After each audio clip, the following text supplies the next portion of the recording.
Hello everyone, welcome to Celestine Expressive Healing Arts. I'm Cecilia Nis with you here to share the new moon in Pisces energy update. So I'm doing it a little differently this time, the spread. I kind of pulled, I don't know, I was called to pull one card from different decks and kind of build a storyline from that. I started with the tarot. This is the Light Seer deck, and this is the Hermit. So it's very appropriate for this Pisces right moon going in, and it also connects to the overall overarching theme of the month, which is about like doing this last review and taking time to pause, to rest. So we have that, and then we have Root from the Elemental and Tamed deck. And again, I'm seeing all these overlapping symbols and meanings, you know, like with the Root card, you can see how that connects to the Receptivity card. It almost looks like these roots coming through the body. And I wanted to share some information in a little bit when I get into the reading about this idea of how our bodies, our nervous systems kind of mirror the roots of a tree, and how we are nature, right? And so we have a lot of similarities to trees and to a lot of nature elements. So there's that. So we have receptivity, which is interesting because that's exactly what the Divine Feminine card embodies. It's all about this energy of receiving. It says here, the frequency of the Divine Feminine supports our receptivity, a receptive, nurturing, and soft side, allowing it to express itself openly and helping us to connect to our intrinsic understanding of our connection to all of creation, which really describes what, you know, Mother Nature, Mother Earth, those archetypes represent, right? And then we have, I got this new deck, beautiful deck. It's called the Dirt Gems. And I pulled the card. Maybe I'll do just a full spread next time with just using this deck, maybe, just so you can see the beautiful artwork. But this is, we got the plant medicine, the plant healing properties of Angelica. This is cool too because I'm learning about different plants and their uses and their symbology. It's pretty cool. And then from the Prism deck, I got movement, which again, I mean, you can see it working here. There's movement happening, right? It's kind of maybe underground. It's gonna emerge soon, and it's slowly gonna emerge, especially because we have Mercury stationing direct. It's retrograde now, but it's gonna station direct in Pisces on the 20th. So this new moon in Pisces is happening March 18th. And then right before that, we have Jupiter going direct in Cancer, which is a pretty big deal. I mean, like, energy is going to start opening up, right? Maybe within our own bodies, within our own minds, we're going to start getting more like motivated and energized and stuff like that. And then we have the equinox, which is, you know, the beginning of spring, and you can feel it in the air when you start, you know. And then we have daylight savings tomorrow, so we're gonna have more light. And then, so March 20th, we have the equinox, we have the sun entering Aries. Again, Aries is the first sign in the zodiac, and it's a very initiating, very like dynamic energy. And then Mercury's going to station direct in Pisces that same day. So you know, you're going to start feeling that shift energetically. March 30th, we have Venus entering Taurus. Taurus is an earth sign. So again, a very like grounded, ready to kind of go full speed ahead kind of energy, I feel, right? Because the Taurus is the bull. So there is this like force wanting to move. And even with this card, you can see it, it almost reminds me of a river, right? Movement. There's movement in the body here too, right? Movement. And this image is like submerged or coming out of the water and has their arms raised up to the sky, right? To receive. So it's like almost bringing that energy down into your body. And then you have roots. Perfectly matches that. And for that, it's like there's a moment now of respite, of like resting and reflecting and pausing before and gaining our energy, you know, and getting clear on our intentions before moving, you know, ahead into this forward movement. And there's something about it being like not having to be like so aggressive about it or so forceful about it. It's more about like receiving these downloads, receiving guidance, divine guidance, receiving guidance from yourself here, right? Taking the time to really reflect and then working from that inner knowing and acting from that inner knowing, you know, and knowing that being kind of aligned to knowing when to act, you know, what the right time to act is and how to navigate that. Because just like these roots, right, it's like there's movement, there's like figuring out our path ahead. But so we got Angelica, and Angelica is all about well, it means guide and guardian, which I find interesting because the Hermit could also mean someone like a spiritual mentor, some sort of mentor coming into our lives now that's going to, you know, and there's going to be some sort of spiritual guidance. Because the Hermit is also like this spiritual awakening or this expansion of consciousness. And maybe that's what the receptivity is about too, about allowing that information to be given to us, you know, through synchronicity, through, you know, being attuned to what's going on inside of us and around us, and like just paying attention to all the different signals and the messages. But so Angelica helps us, it says here, it helps us get unstuck, to unstick yourself from the muddiness of the mind. Muddiness, right? Because I think this plant, it says here the plant grows in like this murky, muddy water. It almost reminds me of the lotus flower, because the lotus flower grows in muddy water. Interesting. And so there's something about letting go of the logic, the rational, logical mind, like not like up, you know, dropping down into your body. I feel it's what it's saying. And even into the murkiness of life, the messiness of life, right? Because this body is, again, submerged in water.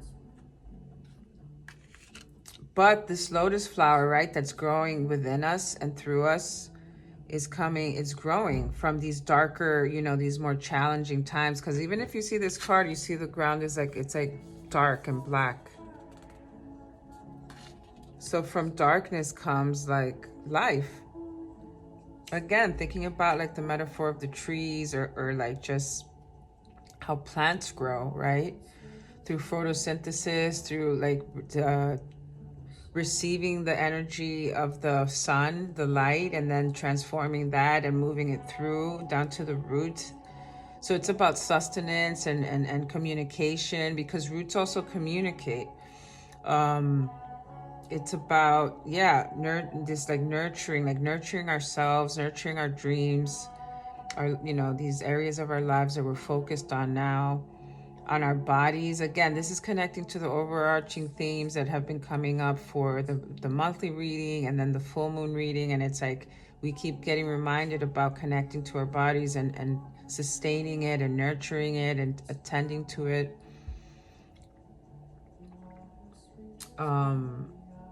What else is here? Yeah, it says Angelica is a bridge. There are the electricity in the air when the hair rises on your neck and you know that the physical world has been touched by some other plane. Angelica knows the language of the cosmos, the ethers, the spirits. If you are a person who feels these energies, who knows them or wants to know them, Angelica will help link and protect you. This plant ally allows for your innate perception to unfurl, bringing a crystallized sense of focus and clarity. This is beautiful. So, right? Sometimes we think in order to receive clarity that we have to do a lot, right? Like, oh, I have to read all these books or do all this stuff or take all these courses and all this stuff. And then sometimes it's just about being still. Oh, I don't know what to do, right? And then being okay with that and just like allowing, because we also got the patience card, I think, in one of the previous readings. So it was just like, and the image in the card was of a woman who was pregnant, right? Giving birth to something, maybe life, you know, or maybe a project, or maybe a new version of herself or themselves or whatever. It could have been many different things, but it's like that takes time, right? Or any idea takes time to gestate and to incubate and like, you know, and if we think about, again, plants and trees, it takes time for that seed to grow, right? So there's something about that, about just receiving and resting and reflecting before we move into this phase that has more movement. But there is movement still, you know. I think the movement that this is depicting is more internal, and we're kind of getting ready, right? And then spring, which is so beautiful now with the equinox, I feel goes perfectly. What else did I write here? It says here, if the rivers were unblocked and moving, your mind and body could expand and rest. That is beautiful. So again, yeah, there's something about expansion, but expansion comes from resting, right? You can't always be, right? That's why we sleep. I mean, that's fascinating if you think about it, that we're all sleeping at night, all at the same time, kind of relatively, but like that we need sleep, right? To be able to survive, to have the energy to live. So there's something around that, like some sort of balance, stability, because root symbolizes stability, right? The tree and the plant can't grow if they're not rooted, really anchored well into the soil, into the ground. And even this image too is symbolizing this. Yes, this body is emerging from water. And that's another similarity we have with the tree, that we're 60%, like we're made up of mostly water.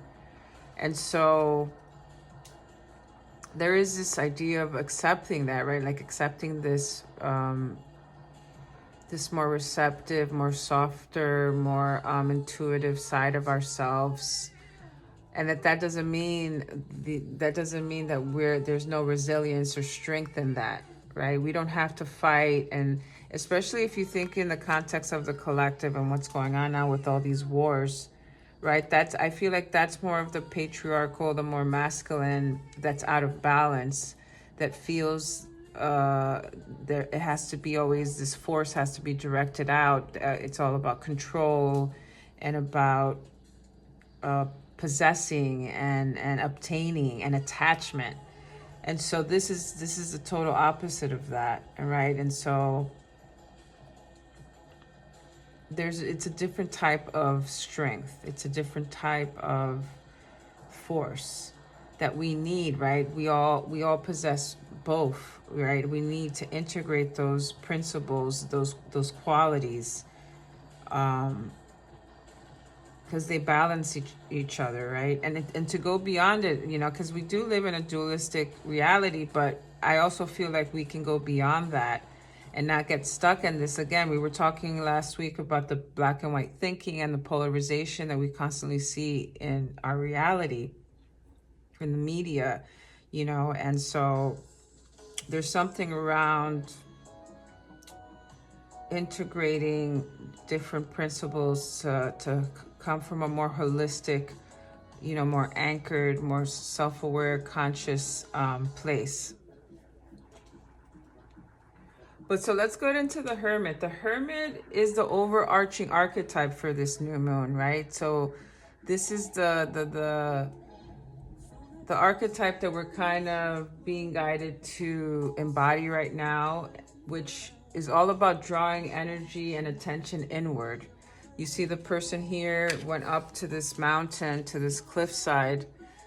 So it's also about gaining perspective, right? But you have to sometimes go up, you know, right? When you're up on a mountain, you can see you have a much wider, expansive vantage point so that you can see everything, right? Clearly.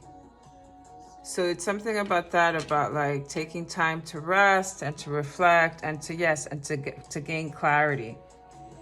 But again, it's like this surrendering. It's not like this forceful, very directive, explicit, like I need to figure this out, and and like it's just like letting it come to you at the right time. The inspiration, the maybe through a dream. We were talking about dream work, maybe through talking to a friend or some sort of conversation you overhear. They're more instant things like that, very like that then take root, so this is just the beginning, the very, very beginning of something new. And so we have to be patient and we have to just be receptive, because we don't have control over everything and we still don't have all the answers, right? And so it comes in, I think, in parts, in stages.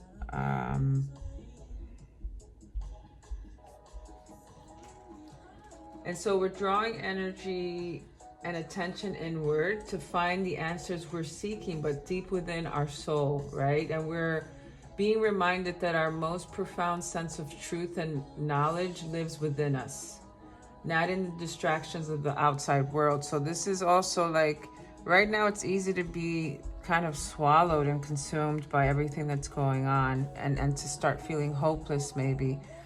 But so it's like, conserve your and protect your energy. Yes, we want to be empathetic, we want to care, and we want to show compassion, and we want to stay active and in what we're doing and being involved in our communities and in the grander scale of things in when it comes to humanity. But yet it's also like, be careful not to be distracted by all of it, and stay rooted and grounded in your own life, in your own body, and this is also indicating like some sort of awakening. I don't know, like a spiritual awakening, or some sort of, I said it earlier, like an expansion of consciousness, or like maybe learning something new or getting some new insight. This could also, as I was saying, depict a possible mentor that we'll be meeting or entering our lives at this time. And then we're finding clarity around our soul purpose. This is like real deep soul purpose. This is not like some frivolous kind of like, this is like some real, like long-term, as we've been saying, long-term, very like something to commit and devote yourself to for a very long time, maybe for the rest of your life. Again, it could be a relationship, career, some sort of mission. I mean, it could be anything. Some really serious decision that's going to be made now, that's going to change the whole trajectory of your life. That's the kind of scale that it is. And so when we were talking about the root, and the root is an earth energy. It symbolizes stability, stabilization. So this time now is allowing us to really get our foundation set, right? And this is the starting point, right? The root is the starting point. It's the vast unseen networks of life, right, underground, that draws. And this is the interesting thing. The language is so similar to the Hermit, right? In the Hermit, we were saying it draws energy and attention inward. And roots draw energy from the earth up through the trunk, through the branches, into the leaves. So I find this so fascinating how it's mirroring the same, right? So it's drawing energy from the earth, creating a stable platform for life to grow and thrive. Roots have to do with connection, communication, and sustenance. When I look at this card, I also think of the body's nervous system, how it mirrors the tree's root system. And our nervous system also operates in the same way, through these like complex branching vascular systems and like branches, and so the nervous system, compared to like tree roots, the human nervous system acts like a root system spreading throughout the body to send signals, similar to how roots spread to find nutrients. And then the vascular system, both in humans, which are the veins, right, and the arteries, are very similar to the trees' use of the branches, tube-like networks to transport vital fluids like sap, and right, and we have the veins to transport our blood. Our respiratory lung structure, right, is very similar to to the structure of the branches of a tree and the root system. And then, as I was saying, we're both 60%. We're largely comprised of water, and then we also have this idea of interconnectedness. Just as trees are connected by roots to share resources in a forest, because we've now discovered that trees communicate with each other through their root system to warn about like drought or like different things, which is so amazing. It's so fascinating. So we have the same thing where humans are part of this larger interconnected ecological network, right? So there's something again that's reminding us about our bodies and how we're connected to nature and connected to this grander, energy and consciousness. Because that could be the movement too. Yeah, I just wanted to share that little bit of factual stuff about trees and nature and our human nervous system. It's just so amazing. So receptivity, speaking on that note, receptivity represents the feminine, receptive qualities of water, of the emotions. And as you see, her arms are extended upwards to receive. And she is completely immersed in the water. She has no head, no busy, aggressive mind to hinder her pure receptivity. We were talking about that, right? And then I pulled Divine Feminine, which I find it so interesting. But what I want to state before we get into the meaning of the cards, these two cards, I want to state that when we're talking about the feminine or the masculine, I want to go beyond gender and view it as an energetic principle. So more of a quality or a characteristic that we all possess, right? And so both masculine and feminine, and beyond that, it doesn't have to stay within the confines of what they traditionally mean. So for instance, when we're talking about the divine feminine qualities, there are qualities that generally describe this principle, right? Like this receptivity and being intuitive and being nurturing, but men can also possess those qualities as well. And it's more of this, I see it more as this more fluid way. I see it in a more fluid way when we're talking about the divine feminine and masculine and all that. So anyway, I wanted to get that out there. And so now I wanted to read from the Sacred Geometry book because it's describes it so lovely. It's saying here that in the three-dimensional reality we live in, it's based on duality. I mean, if we get into philosophy, that's a whole other thing, because a lot of philosophers believe that something else beyond that exists, which I agree it does. But in this 3D reality, yes, that's what we are living in within this dualistic reality. And so between opposites and their internal movement towards union. I think the whole purpose of it, right, is integration. It's union. Everything is created in pairs. Male, female, matter, spirit, empty, full, dark, light, and so on. Without the tension caused by the magnetic push and pull of duals, there would be no movement. Without movement, there would be no life as we know it. And look at what we got here. We got movement. You can't make this stuff up. The masculine and the feminine attributes inside all of us have to be fully realized, understood, and expressed. Now that we are moving into a new energy, the enhanced qualities of these two opposites in human nature are emerging, urging us to let go of the roles we have traditionally assigned in the past, allowing a new masculinity and a new femininity to arise. I love that. The divine feminine is fluid and receptive. It surrenders and opens, and it is able to easily give way and pull towards galaxies of emptiness and higher consciousness. When facilitated by the true divine masculinity, the femininity is intrinsically connected to the higher realms, Mother Earth, giving birth to life, ideas, expression, and dreams. So this is what we're doing now, right? It's like we're getting ready to take flight, to take, right, for something to emerge, to be birthed. We're taking the space, right, to do that. We're in this kind of gestation, incubation stage, right? And our roots are growing, and it's not like there isn't any movement, but right now the movement is inward, and it's like the roots are growing deeper into the, right, into the earth. Like we're our internal roots, right? We're getting clear on our values and beliefs, and clearing the path, and and releasing what no longer serving us, and then it's like, then there's going to be this outward movement, right? But it starts internally first.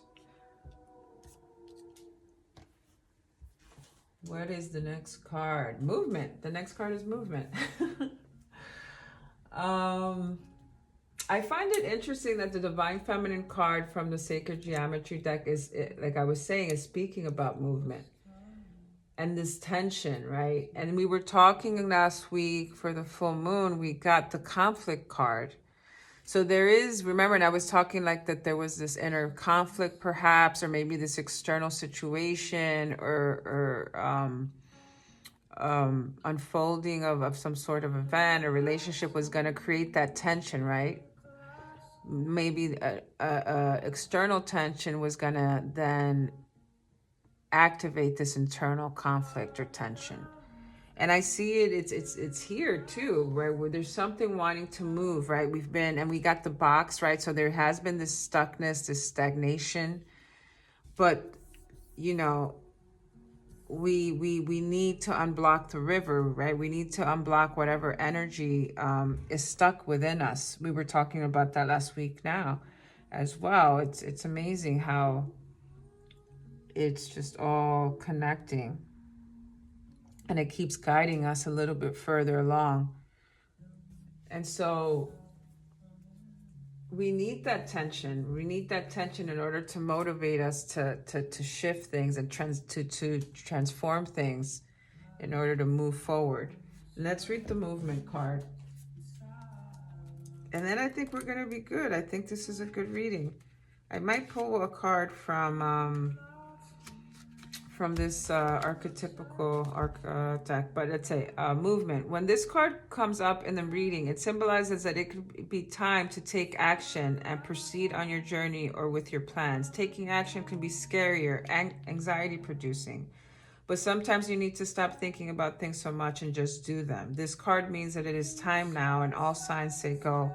So this is like the last card, I feel, right? We're moving through this, right? We're taking time to connect, to go inward, to receive the messages, the clarity, the signs. We're rooting down. We're getting unblocked. We're connecting to this more receptive, more open energy in order to make way for this movement forward. All right. And then one last card. Let's see. Oh, wow. Mirror. Okay. There's a lot of mirroring going on here. I feel there's been mirroring, right? Like mirroring. That's a tool. In this deck, it's in the tools section. Some sort of tool that's being given to us, some sort of guidance, a support through this symbol. The mirror means reflection, illusion, the looking glass. We look into mirrors every day without recognizing them as portals. I think this is what it means more than anything, that this is a kind of a portal that we're going through right now into a new reality. They can shatter, flatter, distort, reflect, project an image back to us that we deem to be true. Recognize the power and danger of the mirror. It is a construct, one that may drive a sharp shard between you and your true self. The mirror contains trickster energy. Witnessing the deeper self. I think it's pure awareness and seeing yourself clearly now more than anything. That's what I feel it means. Right? Like the universe is mirroring back to us. Oh, look, the moon is there. Like now we're able to see ourselves more clearly, not like distorted. And it's like this portal that we're walking through now, into this new reality that's more rooted, that's allowing us to really ground into our body and start channeling the body's wisdom, like a deeper inner knowing, and to be more in balance, you know, and integrated, and to bring in more of the divine feminine, whether you're a man or a woman or you know, non-binary, you know, it's like more bringing in more of these qualities or principles, and however you define them, right? Everyone defines them differently for themselves, and then moving into this new kind of stage in our lives, and taking more action and start implementing whatever it is that we're trying to create. All right, thank you for being here.